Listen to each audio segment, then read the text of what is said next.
नमस्कार। आज हम मराठों ने राजस्थान पर आक्रमण प्रारंभ करना शुरू कर दिया था और राजस्थान पर इसका क्या प्रभाव पड़ा, इसके बारे में आज चर्चा करते हैं। राजस्थान में मराठों के हस्तक्षेप के कारण राजपूत राज्यों की शासन व्यवस्था अस्त व्यस्त हो गई और राज्यों की आर्थिक स्थिति बिगड़ गई। इस प्रकार मराठों के आक्रमण का राजस्थान पर दूरगामी प्रभाव पड़ा। राजस्थान में मराठों का प्रवेश पहले भाड़े के सैनिकों के रूप में हुआ था। जयपुर बूंदी संघर्ष के समय मराठों की सैनिक शक्ति का क्रय किया गया था। इसके बाद जोधपुर, मेवाड़ तथा जयपुर के उत्तराधिकार संघर्ष को सुलझाने के उद्देश्य से मराठों ने प्रवेश किया। लेकिन जब विजयी उत्तराधिकारी मराठों के धन को अदा करने में असफल हुए तो मराठों ने सैन्य शक्ति का प्रयोग किया, जिसके फलस्वरूप राजपूत राज्यों को लगातार चौथ अथवा खिराज मराठों को देने के लिए बाध्य होना पड़ा। उन्होंने इन करों की वसूली के लिए राजपूत राज्यों में अपने अधिकारियों को नियुक्त किया। इन अधिकारियों की नियुक्ति राजपूत राज्यों के लिए सिरदर्द बन गई। ये समय समय पर राज्यों के आंतरिक मामलों में हस्तक्षेप करते रहते थे। इस प्रकार मेवाड़, जयपुर तथा मारवाड़ में मराठों को राजनीतिक प्रभुत्व कायम हो गया। राजस्थान की भूमि पहले भी उपजाऊ नहीं थी और यहाँ का वाणिज्य भी नाम मात्र का था। यहाँ की कृषि व्यवस्था भी नगण्य थी। मराठों के लगातार आक्रमण तथा उनकी लूटमार ने राजपूत राज्यों की आर्थिक स्थिति को अत्यंत शोचनीय कर दिया। इसके अलावा राजाओं तथा उनके सामंतों के आपसी संघर्ष ने स्थिति को और अधिक बिगाड़ दिया। वैसे राजस्थान के शासकों की समृद्धि मुगलों के पतन के साथ ही समाप्त हो गई थी। मुगलों से प्राप्त होने वाली केंद्रीय सहायता के अभाव में राजाओं तथा उनके सामंतों की आर्थिक स्थिति पहले से ही खराब थी। ऐसी स्थिति में मराठों को राजपूत राजाओं को लगातार दुहोना राजस्थान की आर्थिक स्थिति को अत्यंत शोचनीय बनाता जा रहा था। अतः समय के साथ साथ राजपूत राज्य भी आर्थिक दुर्दशा के कगार पर पहुंच गए थे।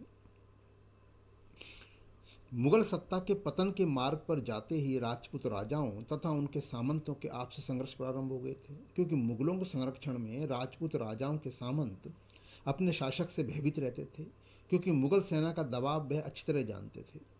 मुगल सत्ता के पराभव ने उनके सामंतों को सिर उठाने की हिम्मत दे दी और मराठों के समक्ष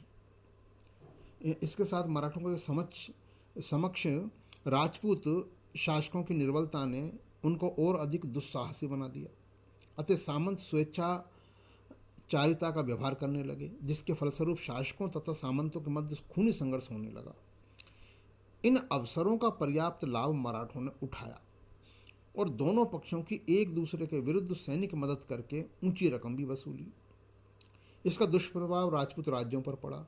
उनकी राज्य व्यवस्था नष्ट होने लगी तथा राज्य में अनुशासन नाम मात्र का बचा था। राजपूत राजाओं के आपसी झगड़े तथा सत्ता के लिए कई दावेदारों के मध्य कलह ने राज्यों की सैनिक शक्ति के पतन का मार्ग प्रशस्त कर दिया।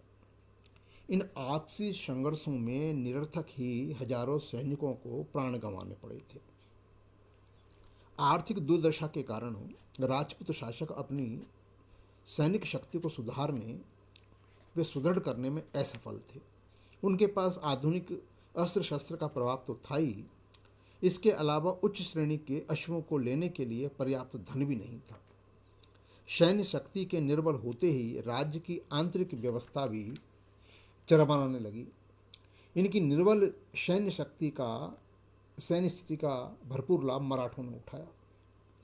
राजपूत शासकों में शौर्य की कमी नहीं थी, लेकिन आंतरिक परिस्थितियों के समक्ष उनका पराक्रम भी फीका सिद्ध हुआ।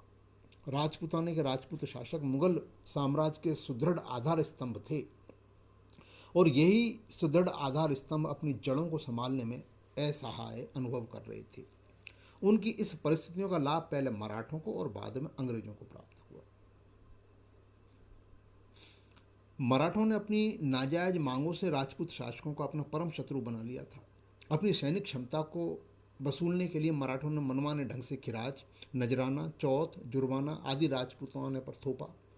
इसके अतिरिक्त जब धन की आवश्यकता हुई, आक्रमण करके राजपूत शासकों से धन भी वसूला, जिसका दुष्परिणाम यह हुआ कि राजपूत शासकों तथा नागरिकों ने मराठों को अपना शत्रु समझना प्रारंभ कर दिया और राजपूताना की सामान्य जनता मराठों को घृणा की दृष्टि से देखती थी। उन्हें गनीम तथा लुटेरे जैसे शब्दों से पुकारने लगी।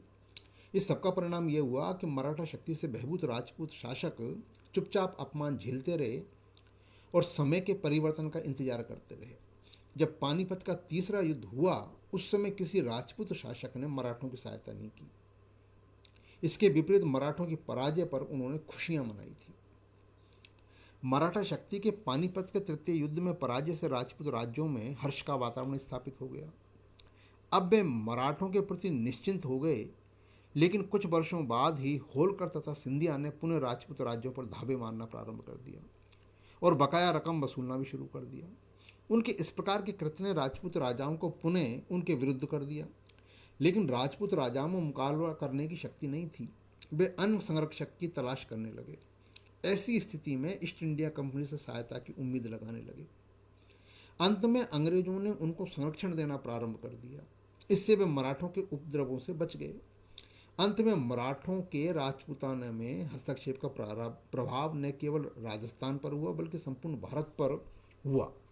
मराठों ने लगभग 70-80 वर्षों तक राजपूत राज्यों में लूटमार की, राजस्थान की आर्थिक दुर्दशा को बढ़ाने में पूर्ण योगदान दिया और राजपूत शासकों को अंग्रेजों के संरक्षण में जाने के लिए बाध्य कर दिया, जिसके फलस्वरूप ब्रिटिश साम्राज्य के सूर्य को उदय होने में महत्वपूर्ण भूमिका निभाई।